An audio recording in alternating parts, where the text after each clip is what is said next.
Okay, in this lecture, I want to talk about exercise compliance and considerations. This will be a more abbreviated, much shorter lecture, but let's get started. First, let me get the PowerPoints up.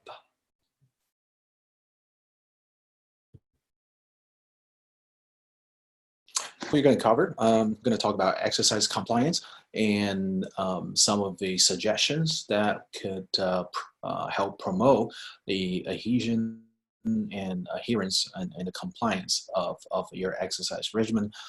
Also, we want to talk about some of the age-specific considerations, and lastly, we'll touch on some of the considerations for special populations. Such as clinical populations and things like that. So exercise compliance. My suggestion really is for everybody. First, just set realistic goals, right? And depends on your overall goal, whether you want to improve your fitness and performance, or you simply want to have some results in terms of weight loss. If it's the latter, keep in mind this is very important, and a lot of people don't actually don't realize that is that diet will always trump exercise.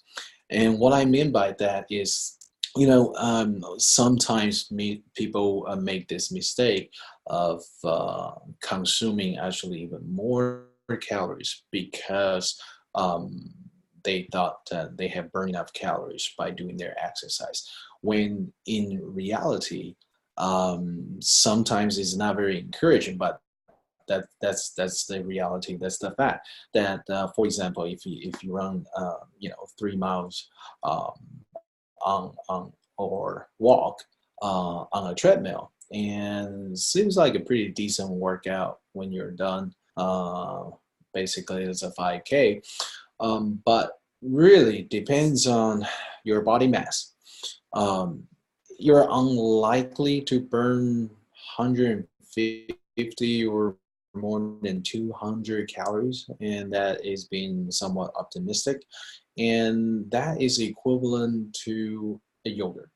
So just kind of keep that in mind, that exercise does help you increase your metabolism, but when it comes to weight loss, diet and exercise are equally important. Okay, so second suggestion to improve the exercise adherence and compliance is you got to choose an exercise that you enjoy, but at the same time it needs to be safe. What I mean by that is that a lot of times it's not uncommon to experience muscle pain or muscle aches or joint pain, and sometimes too much of the training you can induce some inflammation as well. So just should consider an exercise that's not too much of a wear and tear. And of course, like I said, make sure it's fun for you. There are various types of sport. Just for example, for me personally, I am not a runner because I don't enjoy running, and due to bad knees, and secondly, I think it's boring. So I choose other type of sports to keep myself active. Okay, so having a buddy that usually kind of give people accountability or keep them honest with their exercise habit. And nowadays, there are plenty of those exercise community or exercise social media. I'm just going to give you a couple examples here. One is called Strava, one of those apps you can download for free and try to use them, or Map My Ride app.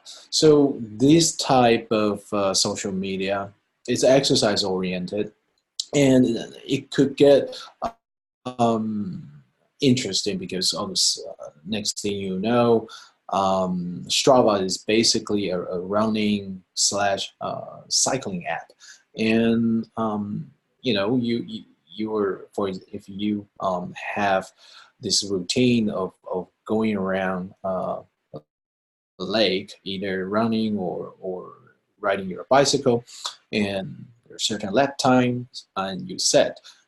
So this type of app actually allows you to compare with the entire community that uh, data collected from other people who gone through the same stretch or same section. This type of apps, I find them quite engaging. You could have friends doing that with you, or simply just kind of jump in and compare your performance with other people's performance. So anyway, having a buddy, or if not, try to use some of these exercise social media apps.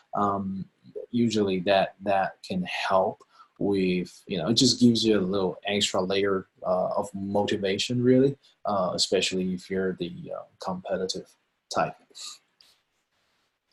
Now, keeping track of your progress is really important, and a lot of wearable devices nowadays actually help you do that in terms of your heart rate, calories burned, you know, your running time, your speed, the distance that you've accomplished.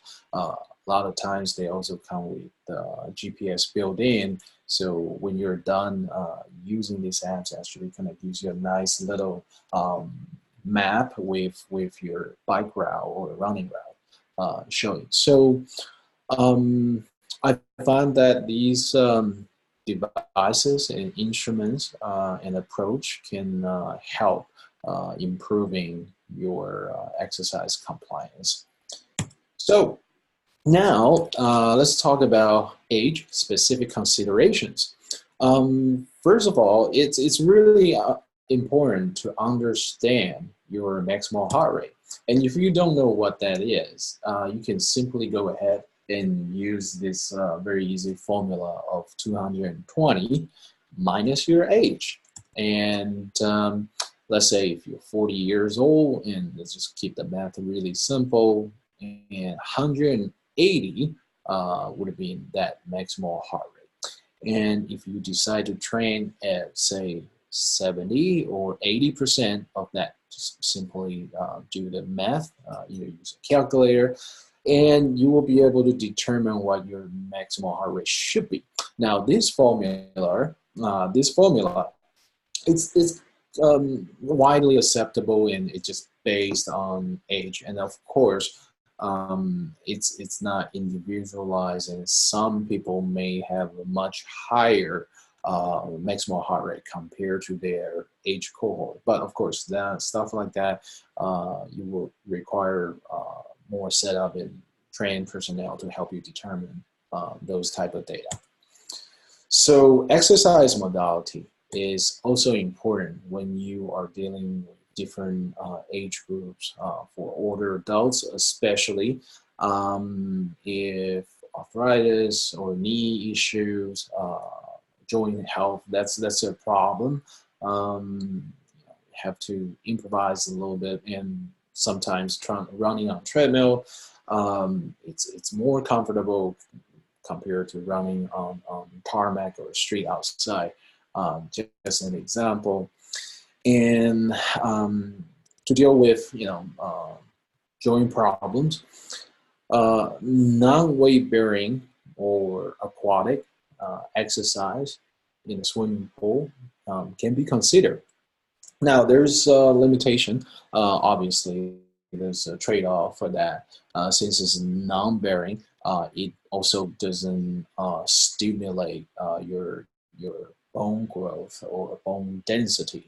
So, but at the same time, you're in the pool, you are always running into the resistance of water molecule. So there's pros and cons. And not to mention that a lot of times when I'm advising people how to exercise, it's just achieving that target heart rate, especially in the older age group. Reason being that there's just more physical limitations for older age group to be religious and in weight training or resistance training, but it's a little more achievable to do aerobic type of exercise. Okay, mentioned earlier, you're gonna experience muscle aches for older adults or older age group. Just beware of the wear and tear when you're conducting resistance training. Ideally, you probably it's a good idea to work with a fitness professional to help guiding that exercise prescription. Okay. Now, sometimes for special population, you'll have to make a whole array of different modification of the training method. But most importantly, you really do want to obtain physicians, your doctor's consent. Any primary care physician will tell you whether or not it's a good idea for you to conduct either aerobic or resistance training. Usually, most of the time, they do want you, and they highly encourage people to be active unless there's a specific medical concern. Now, as I mentioned earlier, the physical limitations, for example, amputees, if it's in the wheelchair-bound amputees, you want to consider upper extremity exercise. So there's an arm crank or things like that that can also get the heart rate up. For stroke survivors, obviously, a lot of times coordination, balance, it's a safety concern.